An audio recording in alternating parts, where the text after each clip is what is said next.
What's good, everybody, man? Welcome back to All About the Game, man. I'm sorry about the late uploads, man. Just kind of haven't been feeling that great, but we are back, man. So we are back with episode 3 of All About the Games, man. I'm going to be dropping 2 videos today, one for the NBA and one our first NFL video. I'm extremely excited about that one to see you guys' opinions on that one, guys. But let's get right into it, guys. So today, I've been doing some thinking. I've been watching a lot of NBA games, a lot of stats go by, and a lot of wins and losses. And I have my biggest question to you guys is, are the Brooklyn Nets unbeatable in a 7-game series? Can you really realistically pick a team that can take 4 games, whether, it's a sweep, it's a 4-1, it's a, 4-2, 4-3 against the Brooklyn Nets, man? So, like I said in my other videos, man, this is all a discussion, man. Make sure y'all drop down in the comments what you guys think, man. You guys drop a like on the video and subscribe. We're about to get right into this thing, man. All right, so look, the Brooklyn Nets have been on a tear lately since the James Harden trade. They have been virtually unbeatable. They have been putting up 120 points a game. Offense has just been off the, going crazy with Kevin Durant, even though he's been out lately. Kyrie Irving, and James Harden. So it's been kind of, they've been virtually unstoppable, man. The defense, though, they've been letting up a lot of points because they don't play the best defense. They're not the worst defensive team in the NBA, but they're not the best. They're nowhere near the best defensive team in the NBA.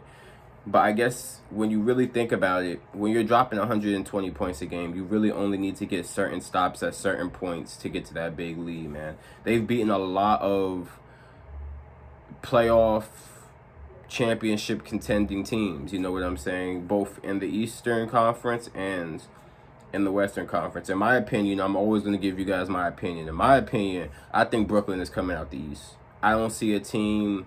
Philadelphia, they have the first seed. They look all right.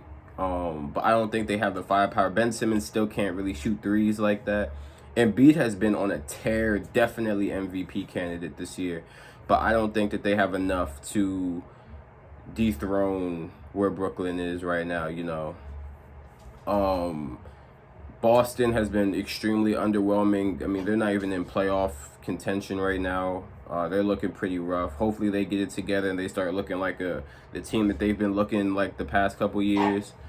But right now, in my opinion, I think Brooklyn's coming out the East. I'm not going to say win the championship, but excuse me. But I definitely think that they're going to make it to the at least to the Eastern Conference Finals, if not the NBA Finals.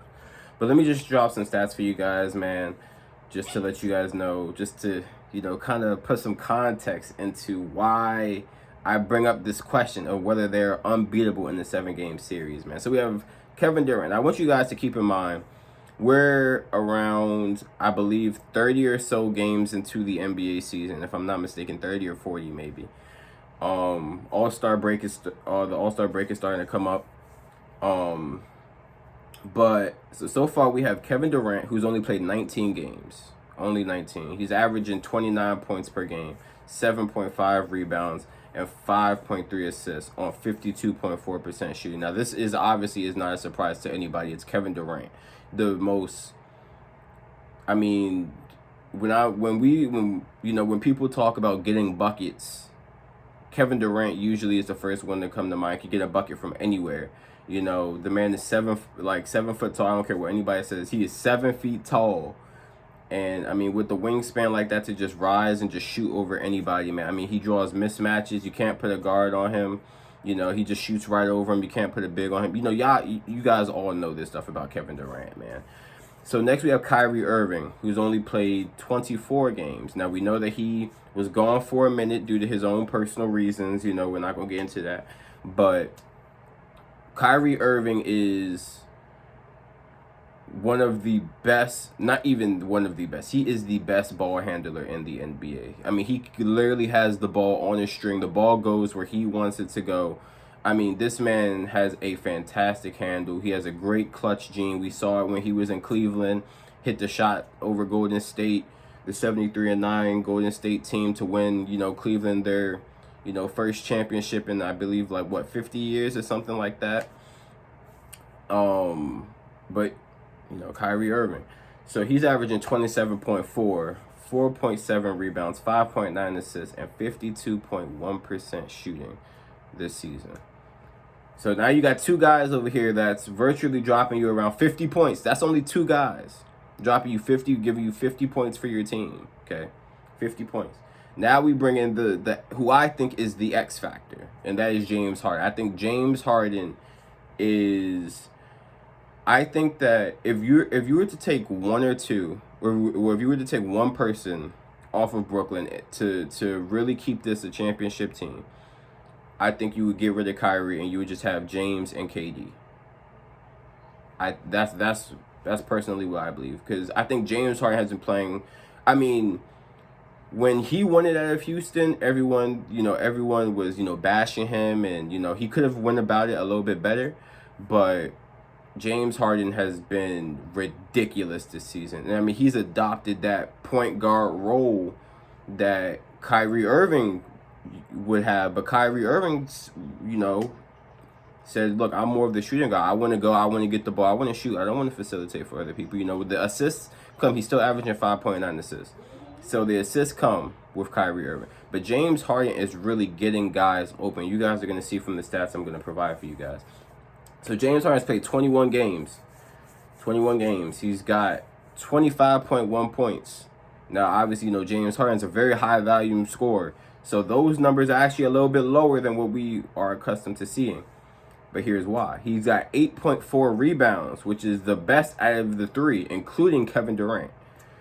He's got 11.1 assists a game. So he's averaging a double-double right now in points and assists and shooting 48.8% from the field. So we know James Harden, he's probably one of the most unstoppable offensive players, along with Kevin Durant and Kyrie Irving. He can get to the line whenever he wants to get to the line. He draws fouls. He shoots threes at a very high rate. So, that right there, you're accounting for what? That's 50. You're accounting for 70 points on a good night. On a good night when all three of them are going and they're living up to their average points. That. So it's really like, okay, you got 70 points out of your big three. Right now, we're gonna throw a couple of other names in there that are on the team. You got Joe Harris, marks. A great 3-point marksman. Shoots the three very well, and when he gets going, those are the guys that are gonna win games. I remember hearing Shaq a while ago on the NBA on TNT, I believe, and he was having a discussion with Charles Barkley and Kenny the Jet Smith, and he was saying that he would say it to Olajuwon and I believe it was Clyde Drexler's face, that they didn't win him those championships, that they didn't win those championships that they got in Houston, that the other guys won it, the role players, if you will. And I think that is, even though I still think that the big three can win them a championship in Brooklyn this year, but it is still the role players, MJ kicked it to Steve Curry, it's things like that really, LeBron kicked it to Ray Allen, or not kicked it to Ray Allen, but Ray Allen hit the shot in Miami, as a role player. He wasn't a superstar at the time, but as a role player. So it's really the role player. So I think Joe Harris fits that role of the role player that could potentially hit the big shot for Brooklyn to win the championship if one of the big three is off and they're struggling. You know what I'm saying? So the Nets currently sit at a 22-13 record. They're second in the East behind Philadelphia. Now, like I said, I don't have a lot of faith in Philadelphia beating the Brooklyn Nets, but here we are. So now the Nets as a team, like I said in the beginning of the video, average 120.7 points per game. That's first. Out of 30 teams, that is first. They are the best offense in the NBA. They let up 116 points, which is 27th of 30th in the NBA. So what I'm seeing from here, and this is, like I said, my opinion, what I'm seeing from these stats right here are, if it's a shootout, you have a good chance. You have a good chance. They're letting up 4 less points than what they're scoring. So if it's a shootout, if you got a team that can really shoot, you know, if Golden State had Steph, they had Clay, and they were dropping bombs like that, they would have a good they were hot for, you know, so and so games. That gives you a good chance, but you have to score, and you got to score at the rate that they're scoring. You can't take twos and they're taking threes, because they're scoring from everywhere. You know what I'm saying? Kevin Durant is getting his mid range, he's getting his threes. James Harden is getting his threes, getting to the free throw line. Kyrie Irving is, you know, making them dance and getting his shots up. So it really, you know, it really comes down to, can you score at the rate that they're scoring, and can you get stops on them? Can you hold them less than that 120 points? Now, obviously, they're not going to get 120 points every single night. You know what I'm saying? But when they're on, are you going to be able to at least not stop them when they're on, but are you going to be able to at least halt their momentum when they're on? You know what I'm saying? So the Brooklyn Nets, man, we know that they've been winning. They've been, I mean, outside of their game a couple nights ago against Dallas, they have been winning. They have been beating a lot of playoff-worthy teams. You know, and I got a couple of them here. They beat the Clippers, who they could potentially see in the NBA championship. They beat them twice. They beat the Lakers. I don't know if that was with AD or without AD.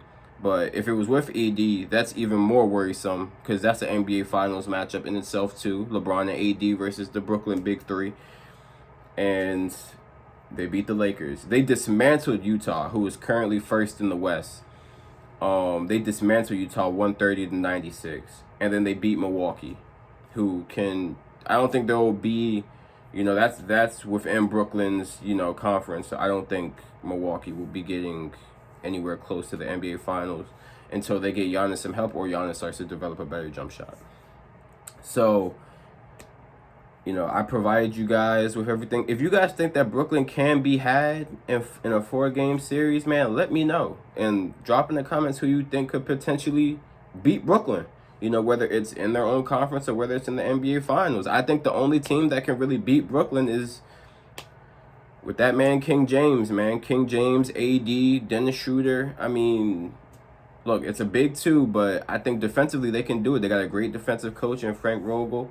I think the Clippers potentially, with the two wing guys, Kawhi and Paul George, I think they could potentially do something. You know, they could potentially knock them off. And you know, we need to see a little bit more from Kawhi and Paul George in the clutch moments, but I believe those are the two teams in the NBA Finals that could potentially beat Brooklyn. I don't think anybody else really has a chance, if that's just my opinion. But thank you guys for tuning in, man. Make sure you guys like, subscribe, and comment on the video, man. Make sure you share it with your friends, man. Start a conversation, man. Appreciate it. That's episode 3 of All About the Game, guys. Have a good one. Stay safe. Peace.